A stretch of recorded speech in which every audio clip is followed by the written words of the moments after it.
Welcome to Academically Distanced. This is a series of discussions with people from all across FSU on their experiences in academia during the time of COVID. I'm Tom Cruz, the Digital Media Manager at FSU Libraries. Today I am joined by Carrie Pettus-Davis. She is the founding director of the Institute for Justice Research and Development, an institute dedicated to the long-standing work in racial equity reform in the criminal justice system. Thanks for joining me today, Carrie. Thank you for having me. Yeah, I've been doing well.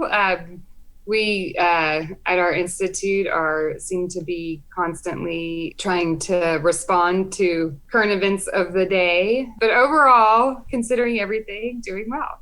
What was your average day like back when you were regularly, going to the institute itself as a physical place, and I guess how that differs now? So my work pre and during COVID has always involved a lot of meetings, and I traveled at least once a week, was usually gone at least 2 nights a week, and doing in-person meetings all over the country. We have a remote field staff. About 50 or 60 people live in other states other than Florida, so we've relied on Zoom a lot anyway, but I could also jump on a plane if I needed to. What looks different now is usually I've only had my first sip of coffee before my first meeting starts.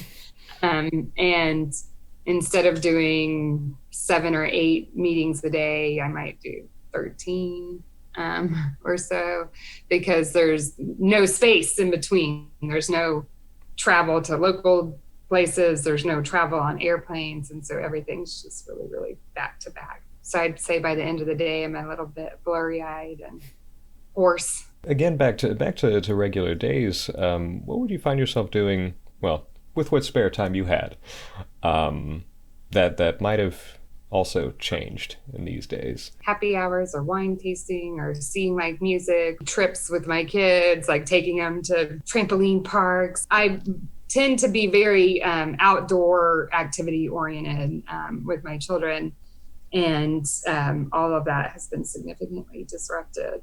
And it's very difficult outside of hiking and walking with an outdoor oriented family. That's quite a shift. A lot of friends of mine have shifted to also hanging out via things like Zoom sessions, Zoom parties. Is that something that you've also taken up within your social circles? Yeah, definitely. Zoom happy hours again, or salons where you debate topics, or celebrating holidays together over Zoom. It's better than no contact at all, for sure, but less than ideal. It's funny because for me personally, I found that in a way I've kept in better touch, especially with friends of mine who live across the country. And time for those sanity rejuvenating activities such as hiking or going out, the precious time that you have to spend with your kids, has become all the more limited. And so, we find that comfort or solace where it is or where we can afford to. I wanted to talk a little bit more about how things have changed when it came to the work. So a lot of research centers focus on describing problems and identifying problems, but not on identifying and describing solutions. So we focus on identifying, describing solutions for criminal justice reform. And our work spans the criminal justice system from first law enforcement contact, all the way to an individual's release from jail or prison. Simpler way of saying that is we really want to shrink the criminal justice system, how many people are involved in it, and that it's really, our goal is to identify research-driven solutions. We say we also need individual well-being and community well-being because public health and public safety is so intricately intertwined. And then I would think of our research center in kind of similar to a teaching hospital, where we have professionals actually delivering treatments or interventions to individuals that are involved in the criminal justice system, while also researching the impacts of those interventions so that we're always able to produce state-of-the-art results. That with COVID, that's been, some of our work has been disrupted, not all of it, but some of it has been disrupted because a lot of our work occurs within behind prison and jail walls. And with the pandemic, we were not able to send our team members into the facilities to help and support individuals any further, any longer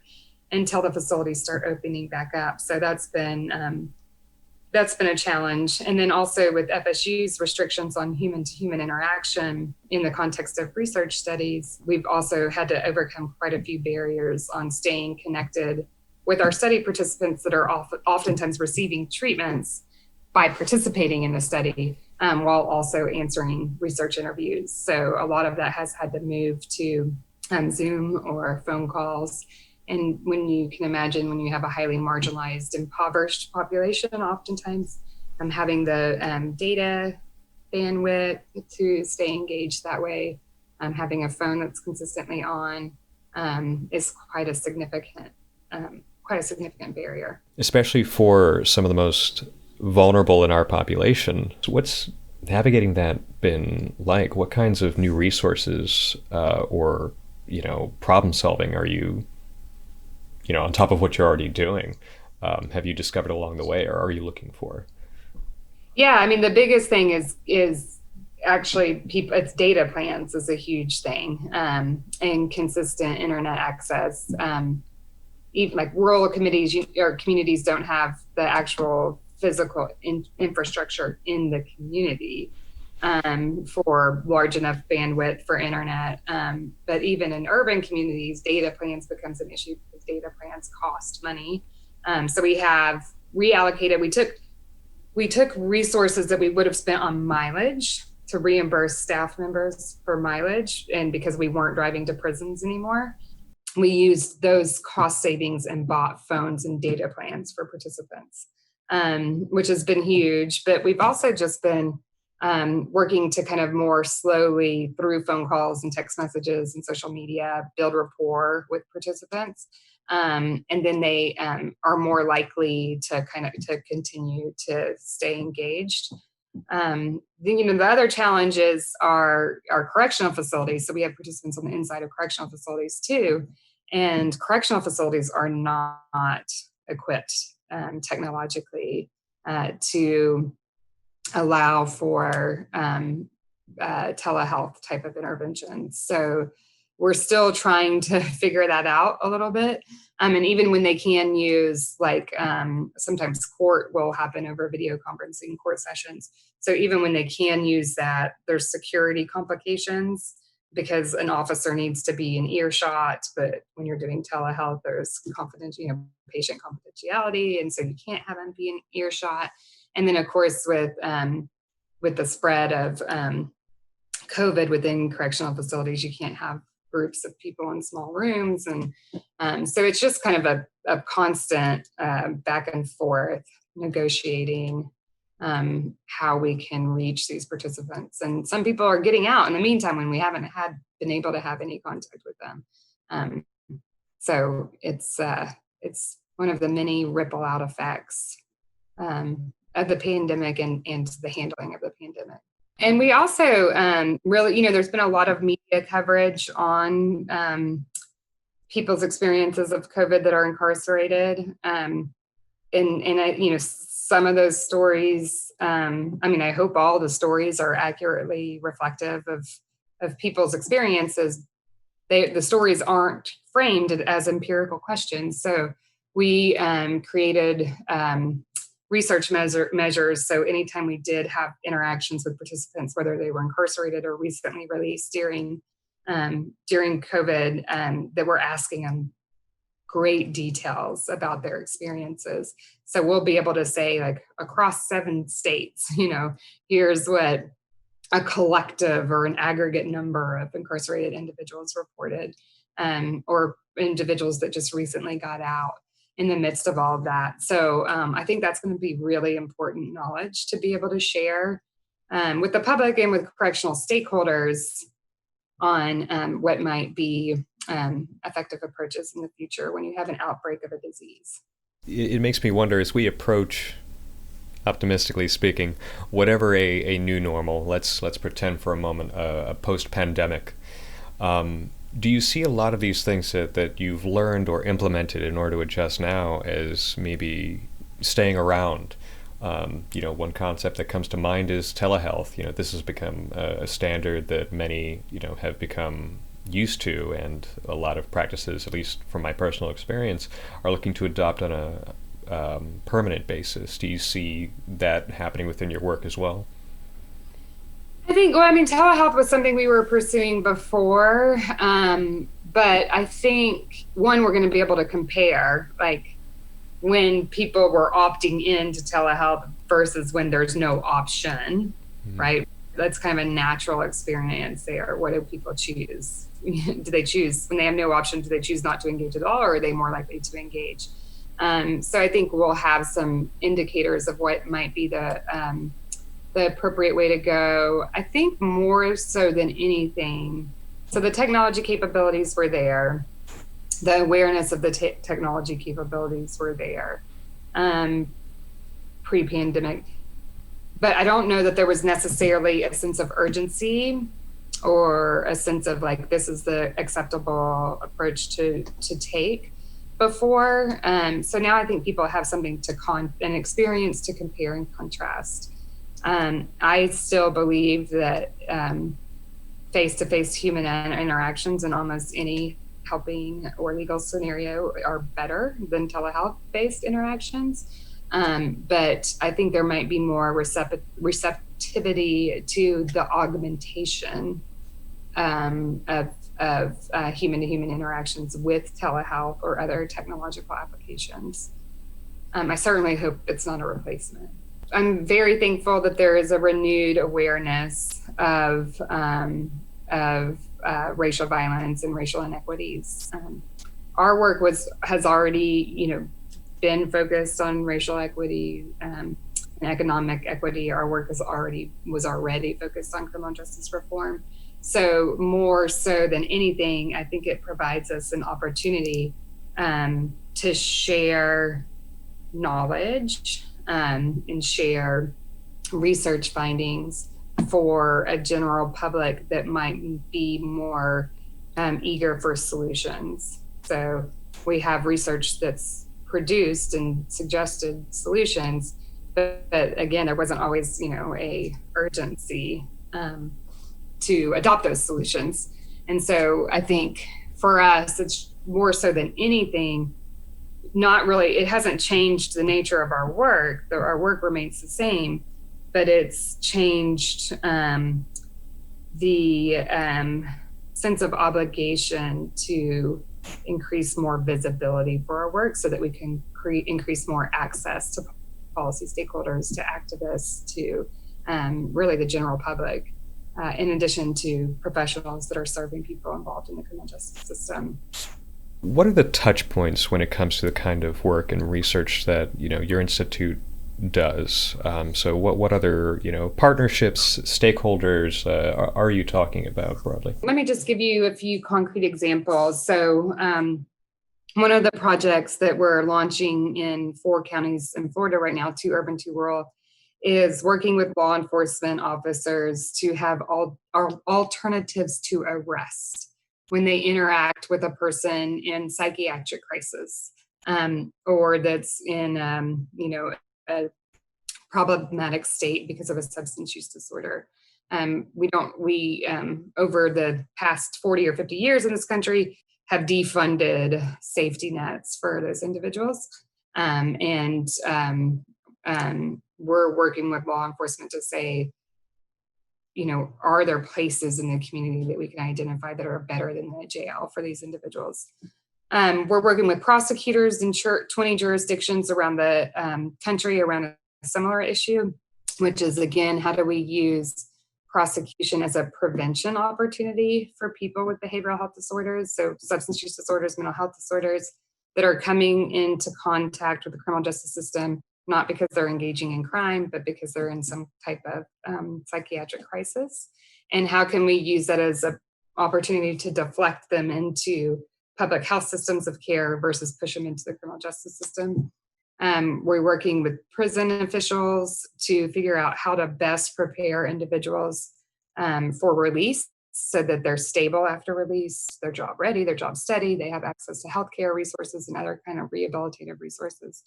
But we also work directly with policymakers. So, for example, I've been side by side with two governors hosting press conferences, talking about the importance of our research and what we're finding and what that means for criminal justice reform in their state.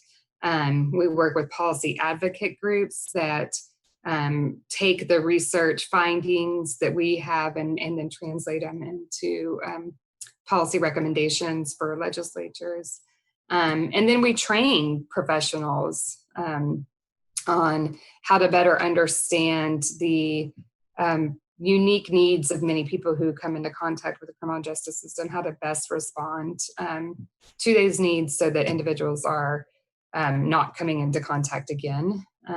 And then finally, we work with corrections professionals, criminal justice professionals to work on their own types of traumatic experiences that they have on the course of the job.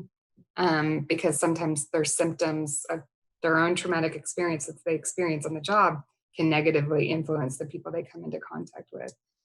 So we do a broad range of work. And the reason for that is, the simplest way I can say it is that a lot of times I get asked, if there was one thing we could do to fix our criminal justice system or to reform our criminal justice system, what would it be? And my response is always, don't do just one thing. You've got to do a comprehensive, sweeping reform effort. And so our research center operates under that framework.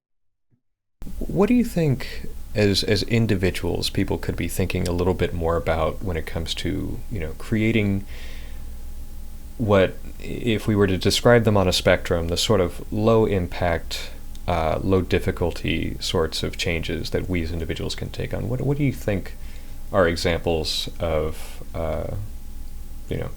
behavior changes that we should either learn about or take on? In terms of criminal justice reform? In terms of criminal justice reform or, promoting anti-racism? For promoting anti-racism, I would highly suggest that people familiarize themselves with what anti-racism work is by listening to podcasts or reading themselves, thought leaders in anti-racism, and familiarizing themselves with the history of civil rights to white privilege to movements around, these are all movements that we're working towards racial equity, the history of these movements to anti-racism, and how they kind of build on each other, and what role, even just like really micro roles in your daily interactions with individuals can do. Another low-hanging fruit or a small behavioral change would be even who we vote for and who we find are acceptable candidates, and paying attention to when sheriffs run, when city council members run, when school board officials.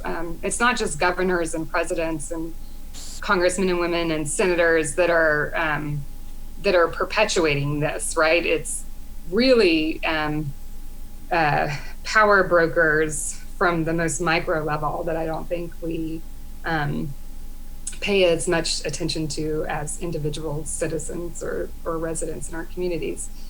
And then on greater scales would be more, around public awareness campaigns and education and becoming researchers or advocates, or working within the very institutions that you want to change. I mean, there's two different approaches to institutional change. One's internal, one's external. And when you want to see massive reforms, then working in systems is a place to do that, and having both an effort internally and externally. With criminal justice reform, I think all of those things apply, but also really communicating to local officials that as residents in a community, we want the as few amount of people as possible in our criminal justice system, so that we can create more robust community engagement and public health activities in our cities and towns, because that's what promotes prosperity and progress and again, overall well-being. I can talk forever, but I do have to be meeting it too with a warden, actually. Oh, all right. Well, then, please don't let me take you for any longer. Thank you so much for embarking on this journey with me. Do take care and keep fighting that fight.